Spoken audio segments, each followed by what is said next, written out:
Time once again for the Red, Gold, and Bold podcast. With you as always, Jeff Chadiha from the NFL Network and NFL.com. He is Sam McDowell from the Kansas City Star, columnist for your Kansas City Star. My name is Soren Petro from Sports Radio 810 WHB. We thank you for joining us here on the podcast. Chiefs and Lions. Big one for the Chiefs. We start with Chris Jones. He came to the mic. I give him credit. Came and answered for the final play against the Jacksonville Jaguars. We buy in his explanation on what happened. Can the Chiefs stop the Lions' run game? How do the Chiefs match up defensive back-wise against those Lions receivers? Are we ready to call this Chiefs offense elite? It's a banged-up secondary for the Lions. Can the Chiefs take advantage of that? Josh Simmons versus Aidan Hutchinson. This is a big test for the young offensive tackle. We'll get to our keys to the game as always. We always like to wrap things up with our prediction. We're doing it right now on the Red, Gold, and Bold. You are listening to the Red, Gold, and Bold podcast, the most in-depth analysis of the Kansas City Chiefs on planet Earth, breaking down the Chiefs like no one else can.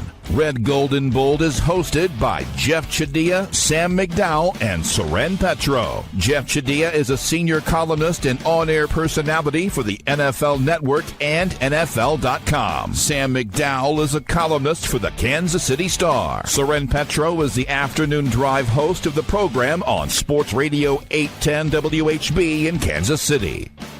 The Red, Gold, and Bold podcast is proudly brought to you by Gann Asphalt and Concrete, Kansas City's nationally recognized full-service paving and pavement maintenance contractor, making parking lot problems disappear in Kansas City since 1994. Free consultations, no commissions, in-house crews, and every project comes with a written warranty. Find them online at GannAsphalt.com or call 816-484-3338. Gann Asphalt and Concrete, one contractor, all things parking lot.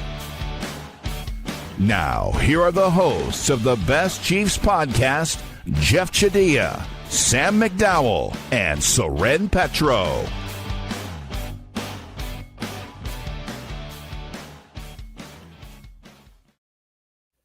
Thank you very much, Curtis. Off and running here on a Friday morning. If you're catching us via the podcast, we thank you. Remember, you can be a part of the conversation. I already got people lining up in the chat room. If you join us live Friday mornings, 10 a.m.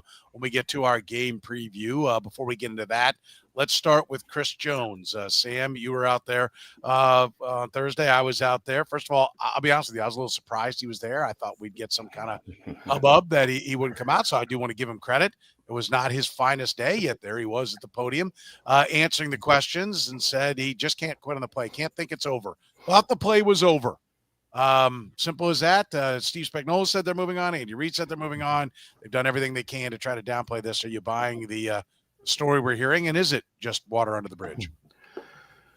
Well, I mean, his explanation is he thought he was down. I think when you rewatch it, that's difficult to match. I think he thought he was going to be down. He was going to be brought down by a teammate, which might seem like semantics, but it does go back to something I said on Tuesday, which is the NFL doesn't make room for assumptions. I mean, there's a lot of crazy stuff that happens on plays, and Chris Jones was not prepared for anything unusual to happen on that play. Like I mentioned, as if Trevor Lawrence could trip again.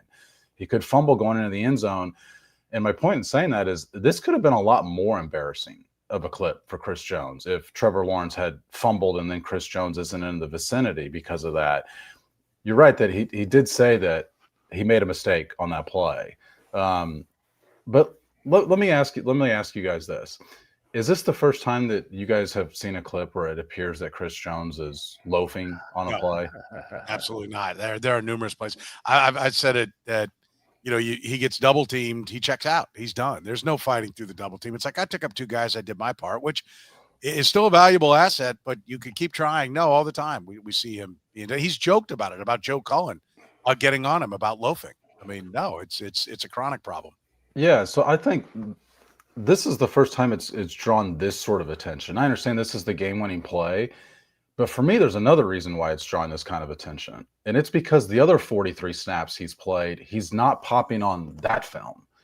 You can live with Chris Jones having some mistake plays, even having some of these plays, as long as he's effective on the other 43 plays he's on the field. But he has a career low pressure rate. His pass rush win rate among defensive tackles is 19th out of 61 qualifying.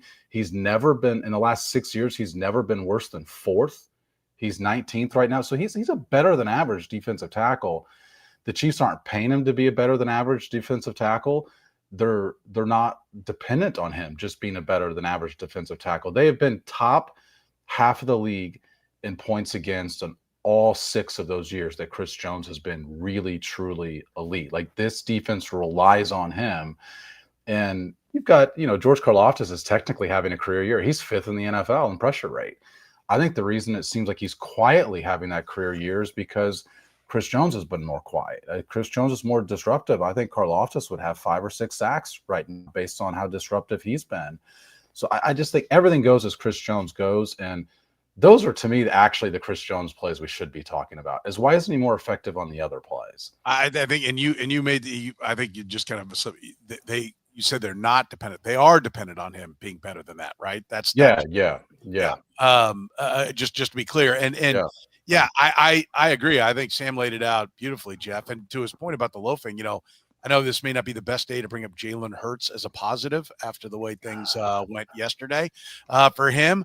But I go back to the halftime Hail Mary, or was it an end of the game? I can't remember, where he throws it and then sprints down the field and is at the, is in the neighborhood when the ball comes down in the end zone because he's looking for a deflection, right? Like, what other quarterback does that? That is like going all out. Anything I can possibly do. And there's some, I know in baseball, there's the players will talk about the fake hustle, or the guy that's got the catch and then goes into the dive afterwards to make it look more dramatic.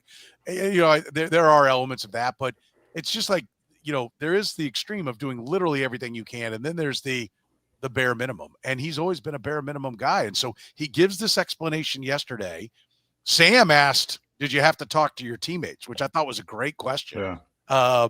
And I was like, yeah, do you have to? Like what does this do? Because he doesn't have all those, sacks and pressures and, well, that's Chris. We'll just be Chris, but boy, look what he did on that play. Like, is he damage goods in that locker room in your mind, Jeff?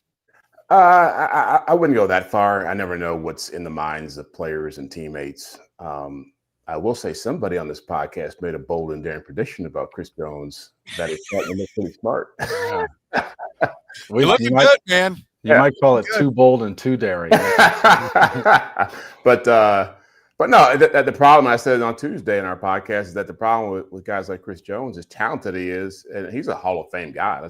We all agree on that. But it's just like, when you have that glitch in your game, as you get older, it becomes more glaring because you're not going to be working harder to overcome some of this stuff. You're not going to all of a sudden be making the extra effort to make those plays. And really, I think what should be discouraging for him and other people in the locker room is you've seen other people really hustling to make plays. I think about Tyquan Thornton, how far he had to run to try to get in, he couldn't make the tackle against Devin Lloyd on the pick six, but he ran all that way to try to make it.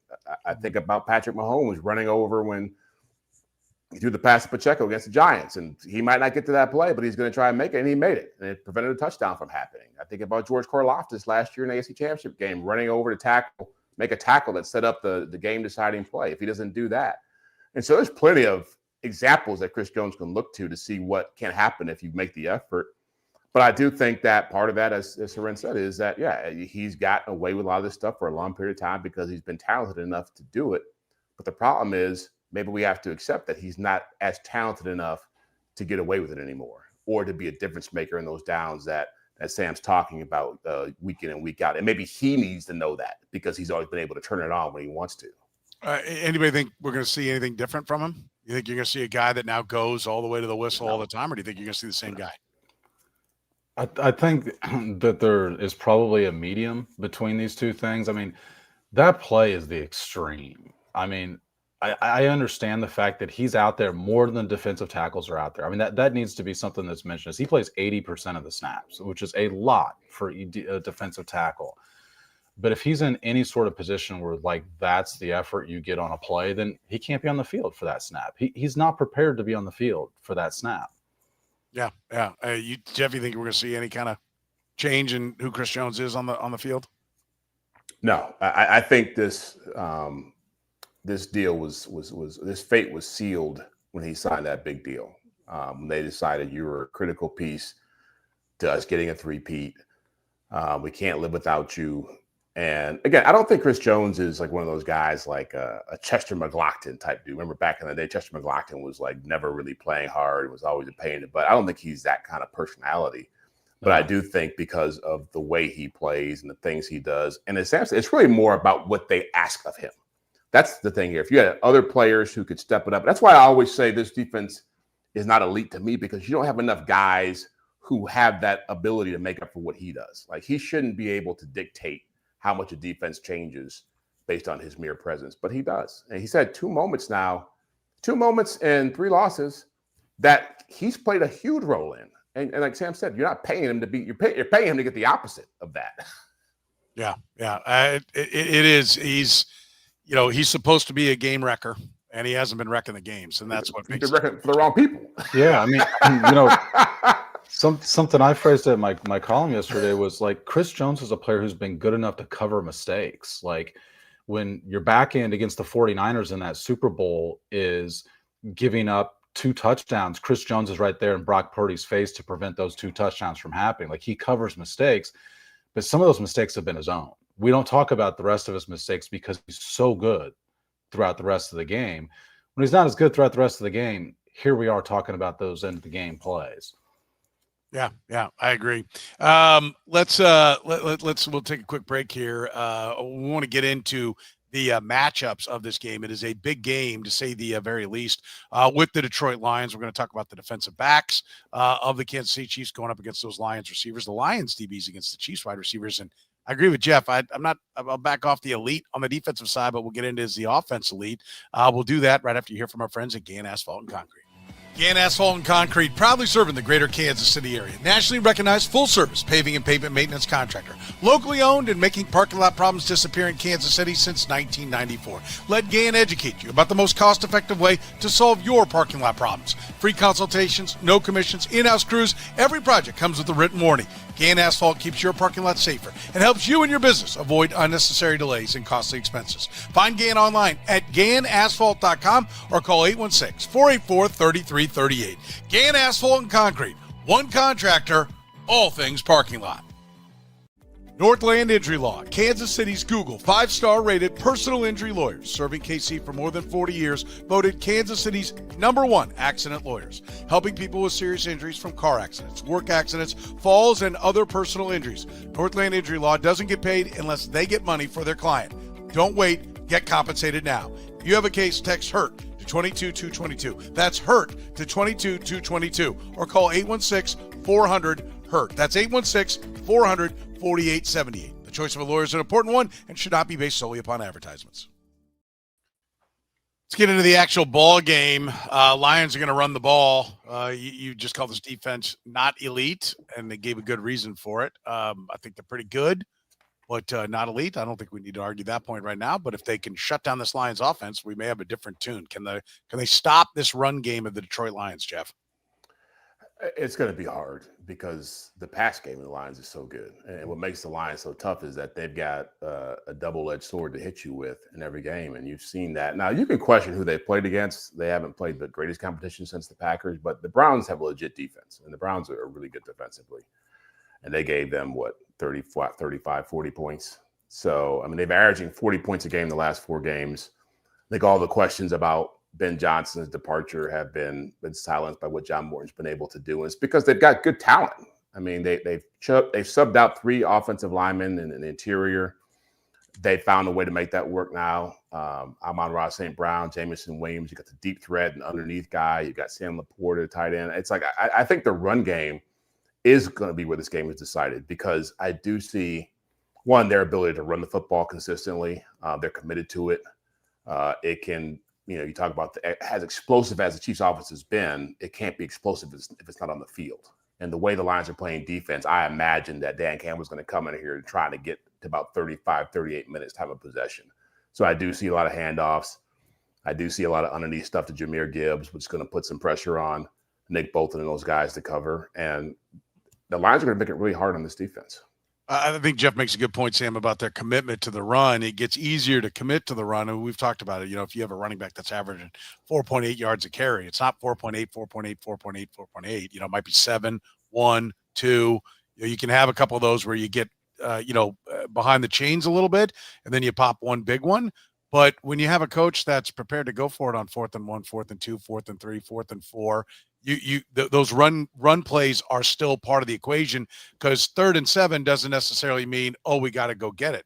He's happy to run it, take 4 yards, and then he'll go for it on 4th and 3. So I think that helps give them extra opportunities to get that running game going. Do you see the Chiefs having any success in slowing it down? Well, I guess what I'd point out is through 5 weeks, they haven't. I mean, the Chiefs are the 4th best team in the NFL against the pass on a per-play basis. They're the 3rd worst team against the run. And you mentioned their yards per carry with the Lions, but, I mean, their success rate is 3rd in the league as well. They have the 3rd highest run rate in the league. There is a lot of attention on Amon-RaSt.Brown, on the tight ends there, on the secondary receivers there. But the Lions are built around the run. Their passing game is built around the run as well. So, like, we'll get the keys to the game, but it's hard to pick something other than this to me, because this is where the Lions excel, and the reasons they excel everywhere else is because they excel right here. They punish people with the run game, and we had the concern about the Chiefs' run defense in the preseason.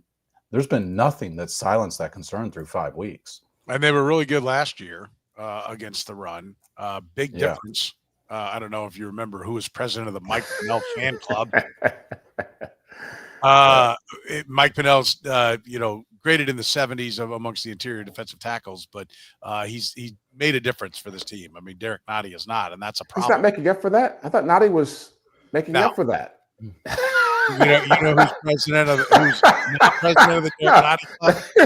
Yeah. I will tell you that wholeheartedly. Yeah, I think it's going to be an issue. What about when the Lions throw, Jeff? What do? Amon-RaSt.Brown, does he get McDuffie traveling with them? Do we see McDuffie more in the slot? A couple people asked, Steve Spagnuolo about Noah Williams' snap count yesterday. Myself asking the exact same question that Pete Sweeney had already asked earlier, because I wasn't paying attention and was looking at my computer. Is that the answer with trying to slow down this passing game of the Lions? Well, I didn't see Spagnuolo, and maybe he addressed this. I didn't see it on the quote sheet about the usage of Shamari Connor in this game of the last game versus Noah Williams, right? And I think the usage of Connor, it was all of it. Yeah, every one of them. Yeah, I think the theory was that he's better in the slot, maybe better there to help with the run defense, right? A bigger defensive back. And so if they go that route again, they're going to get destroyed. Amon-RaSt.Brown is going to kill him. So I'd be shocked if Trent McDuffie was not in some way attached to Amon-RaSt.Brown's hip. Now, Jameson Williams has developed into a really nice deep threat for them. And so that's where you really see is Noah Williams or Jalen Watson. Those guys have the speed to keep up with him down the field and also be able to deal with the play action stuff that Sam had mentioned. So I do think Sam's right. What makes their passing game so diverse is you have to be so committed to the run that you're giving those guys on the back end a lot of opportunities to run and get open, and they're really adept at it. And Jared Goff quietly has been, again, an MVP level quarterback, spinning the ball really well and playing at a high level. You can't say that he's the kind of guy who's going to screw the game up for you. And so I do think this is a huge challenge for them, because they don't have – this is the kind of game where you miss a Justin Reed, right? This is the kind of game where having someone like that who really is very adept at moving in different spots and getting guys in the right places is super important. And I think that without that kind of presence, they're going to have a tough time dealing with those receivers in that passing game. Sam, Amon-RaSt.Brown is the number 2 rated wide receiver according to PFF, and the other wideouts don't rate as high, but we know Jameson Williams is that deep threat that Jeff pointed out. But it's kind of 3 layers too to what you're dealing with. Sam Laporta, number 3 tight end according to PFF. So in the intermediate, they've got a weapon, and we know Jahmyr Gibbs is really good at catching the ball out of the backfield. So you've got to defend. They've got to figure out how to handle dangerous wide receivers, but there's also the other 2 layers of the passing game that are going to be an issue for them to cover. Yeah, but to me, this is much more specific on like a where guys line up thing. I mean, Amon-RaSt.Brown lines up over half the time in the slot. It's like 55%. He leads the NFL in catches from the slot position with 23. He's second in the NFL in yards from the slot position with 245. He's first in the NFL with touchdowns from the slot position with 4. Like, he's the best slot wide receiver in the NFL right now. Puka Nacua plays a lot there too, and he's been great. But statistically, Amon-Ra-St.Brown has been the best slot wide receiver in the game. And so, like, this is why the Lions are good. This is why they've averaged 40 points, is because you want to put an extra guy to stop the run, but the Chiefs' best bet is going to be to put Trent McDuffie in the slot. And the concern is, like we've mentioned, that they went away from that a week ago. He played 33 snaps in the slot over 2 weeks, in week 3 and week 4. Over those 2 weeks, the Chiefs allowed the 8th fewest slot yards in the league over those 2, less than 100 yards from the slot combined in those 2 games. Then last week, they go back to putting him exclusively on that outside. He only plays 4 snaps in the slot, which is the reason why Noel Williams doesn't play much, because Trent McDuffie doesn't slide inside to allow him to play on the outside. Like, Noel Williams is not going to play inside, and the Chiefs get burned there. They get burned on, the defensive pass interference call, that if not for Chris Jones, we'd be talking a lot more about the DPI would be the play. That was 3rd and 13. Like, that is your ball game right there. And if you look at it, it's just Brian Thomas against Shamari Connor lined up 1-on-1 in the slot, and it was no competition from the point of the snap, and Trevor Lawrence never looked anywhere else. That's where he was going. And so I just think if they don't play Trent McDuffie there, it's going to be a really long day defensively. Yeah. You worry about the tight end, the running back out of the backfield as much. I mean, the Chiefs corners are pretty good. Does this come back to Jeff, the linebackers, and, taking care of his, Amon-Ra-St.Brown? They seem to have an answer. Trent McDuffie traveled with them, but do they have an answer for the next 2 layers of passing game that they can throw at him? Well, to be honest, what I worry about the most is who's rushing the quarterback. Because you start listing off the success they've had up front doing that, and it's not very high. And so if you're allowing Jared Goff to sit back there for 3, 4, 5 seconds at a clip and have all the time in the world, then these guys are getting open no matter who's covering them. And so that, to me, is a big part of this, is like, are they going to be able to pressure Jared Goff at a rate where you're not having to worry about the back end as much?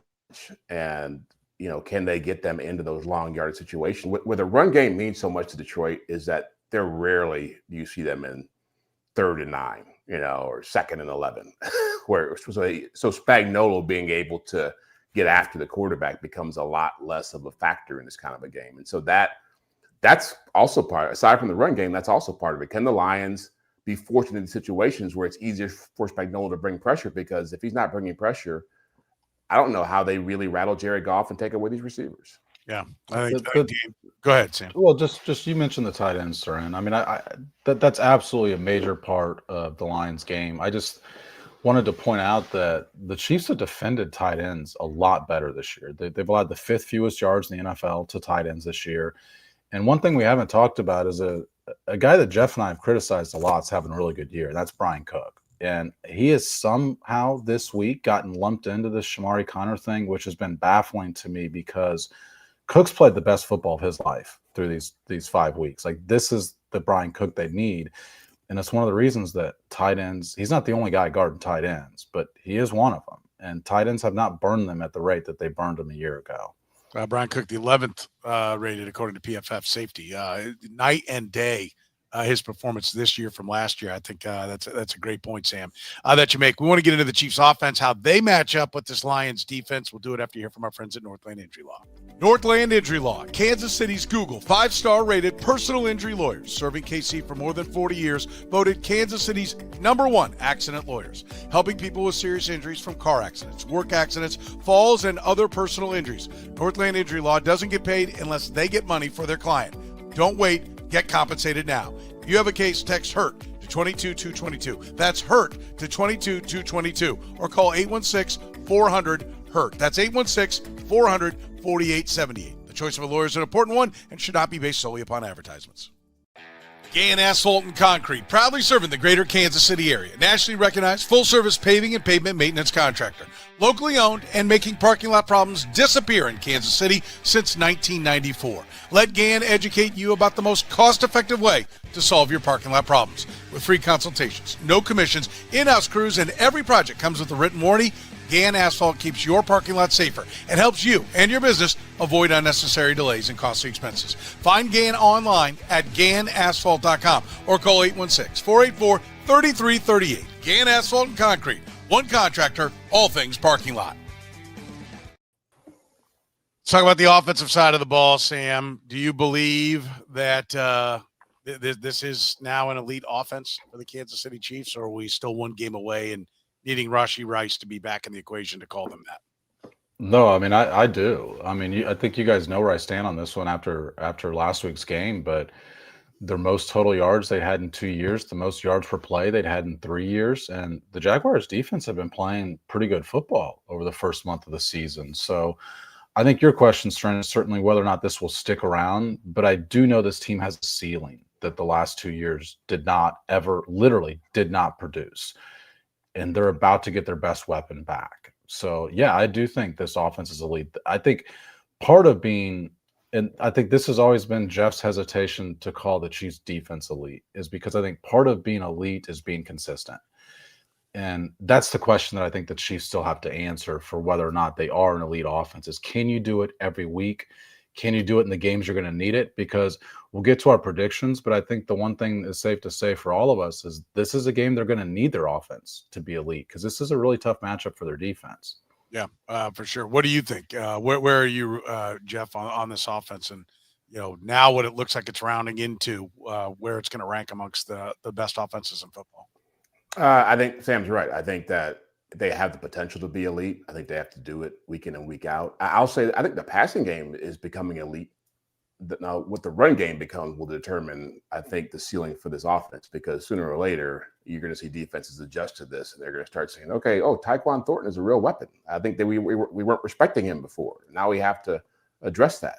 Maybe we don't have to worry so much about Travis Kelce in this offense anymore. So we'll adjust for that. Maybe we'll find a way to attack that offensive line a little differently. So I think there's a lot of things happening now where I think coming into the season, I think I think once Rashee Rice comes back, it will be a better product. But I do think that they've got to get the run game to a place where you can rely on it in the way they relied on it against Jacksonville. And we've only seen that happen once. And so once that happens, then it's a really elite offense. You're right. We've only seen it once, but we have seen it. We now know it's possible, right? Yeah. We would say that last performance tells us, Jeff, that they can run the ball effectively. Yeah, totally.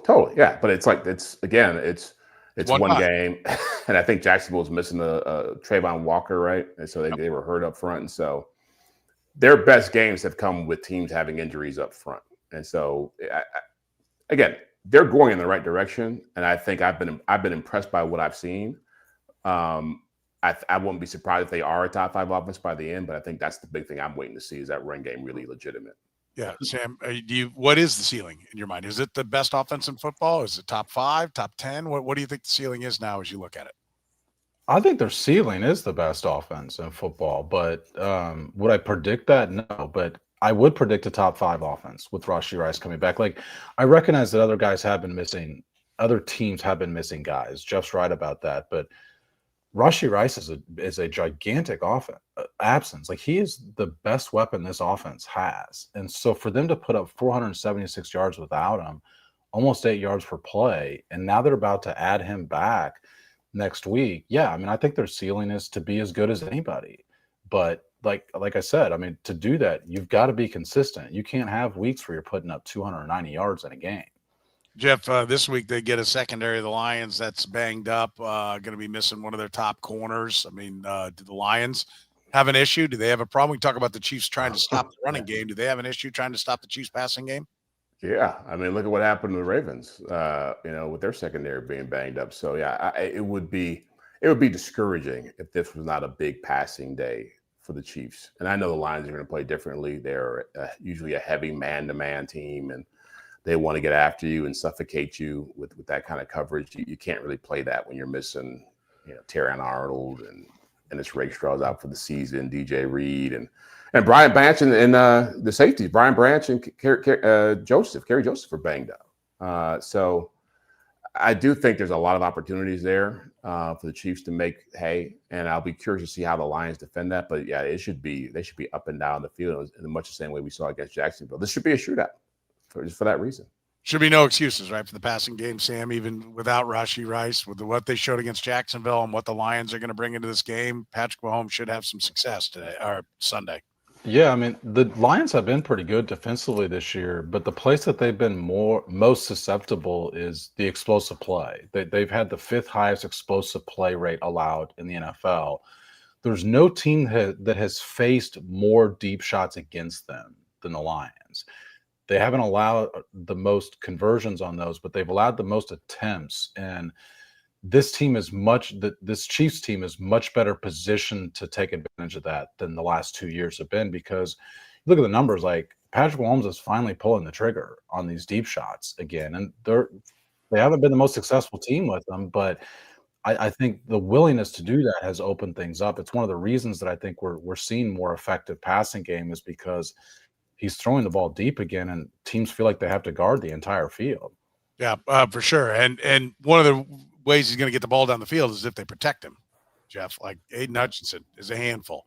He's going to line up against Josh Simmons quite a bit. I mean, Josh Simmons, they leave on an island, I think top 3 or 4 in the league as far as just leaving him one-on-one. Is that a smart plan for the Chiefs against Aidan Hutchinson? We'll find out, right? I mean, this is the biggest test that he's had in his brief career. And I guess Josh Hines-Allen is pretty good, but Aidan Hutchinson's playing at a all-pro defensive player of the year level right now. I think I heard his stats the other day. It was something like he's like top 3 or top 2 in pressure rate and win rate, whatever. Sam knows the stats, knows the exact numbers, but I know he's as good as it gets right now when it comes to pass rushers. And they have to rely heavily on him. And the other guy, was it Muhammad? I forget his first name, but I think he's played well for them. And so they're going to have to live in this space, the Lions, to create pressure and to be able to defend the Chiefs. Just as we talked about the Chiefs being able to get the Lions in long-yard situations, the Lions want to get the Chiefs in a predictable situation where they know they can let Aidan Hutchinson cut loose, because they've actually, I think they had a ton of injuries last year and were able to play well against teams that had good offenses. I think about Minnesota specifically toward the end of the season when they were banged up. But this is a different animal they're facing with the Chiefs and the way the Chiefs are playing right now. And so Aidan Hutchinson, I expect him to have his moments, but he's going to have a lot of moments for the Chiefs, for the Lions defense to play well. How much do you think the Chiefs need to be fearing that matchup, Simmons against Hutchinson? Yeah, I mean, I think the Chiefs should like their matchups throughout the field, other than right here is a really tough matchup. Just right that I do have the numbers. Aidan Hutchinson leads the NFL in pressures this year. Do you know who he's tied with for first among edge rushers? George Karlaftis. But what else stands out to me is before this last week, Josh Hines-Allen was second. He had at least 5 pressures in every game. He only had 3 in this last game. His worst game of the year comes against a rookie left tackle. And it's a credit to Josh Simmons that we were not talking about Hines-Allen after the game. By the way, Vahe Gregorian wrote for the Star today.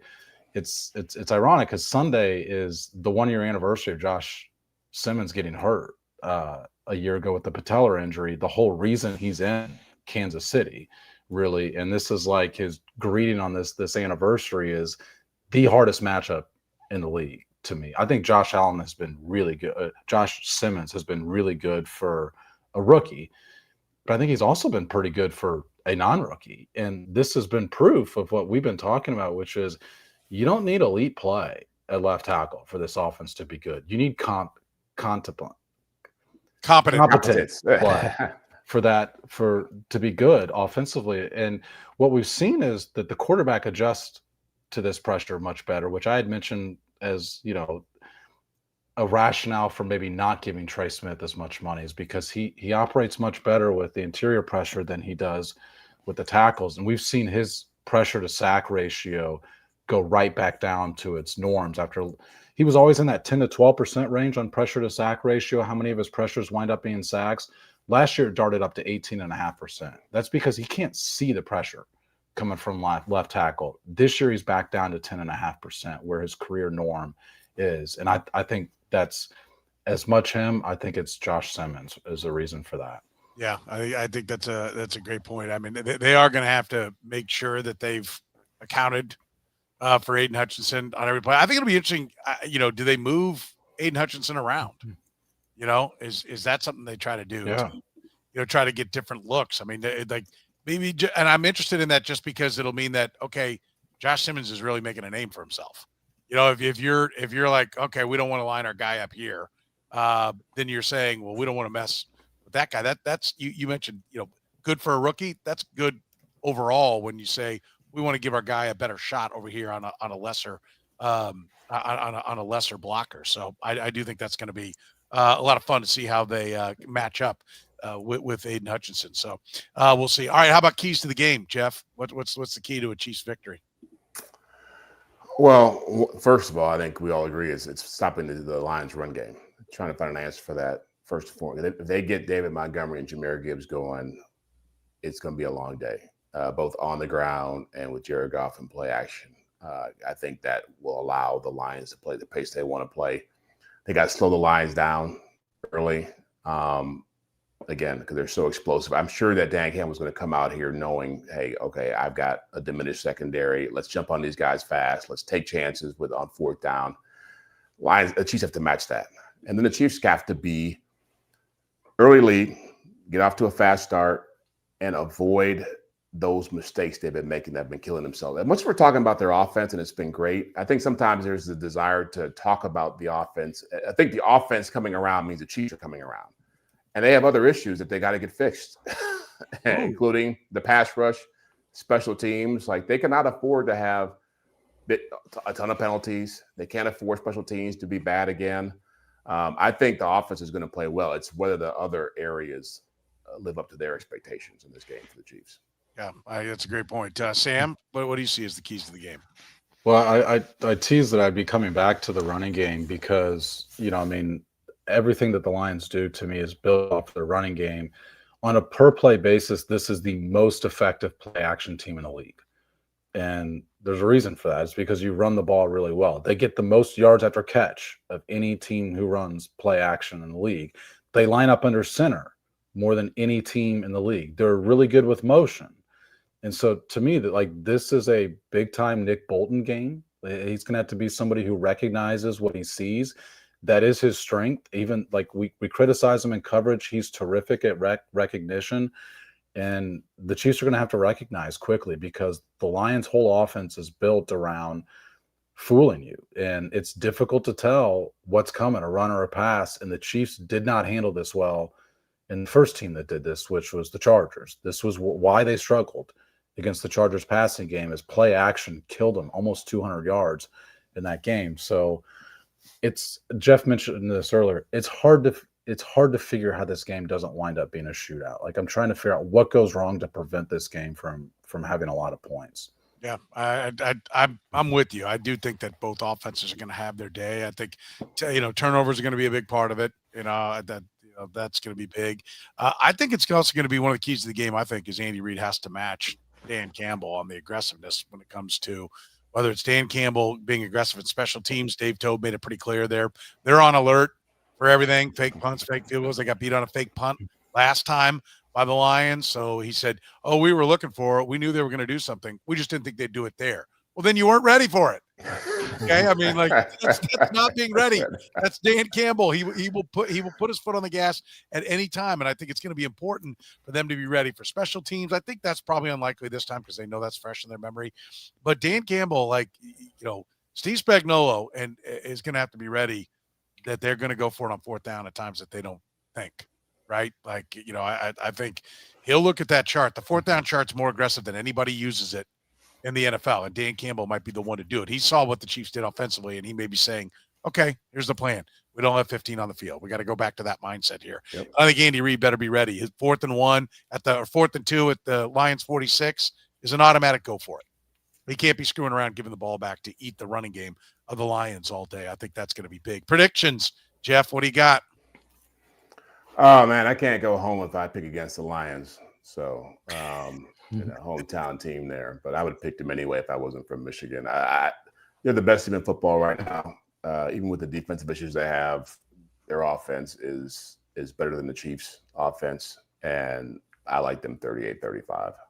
38-35. Wow, we got a classic. That'd be great. That'd be entertaining. Yeah, that'll be a great Sunday night. Sam, where are you on this? Similar, I think it'll be close. Similarly, I think there'll be a lot of points, but I've got Chiefs 30-27. Okay, 30-27. Wow, I thought I was going to be the guy ratcheting things up. I think there might be a little more defense in here, but I do think it's kind of the first one to 30 is kind of the mindset. But I'm not calling for the Fury to be unleashed in this one. Although I think offensively the Chiefs are going to move the ball. I'm going to take it Chiefs 30-20.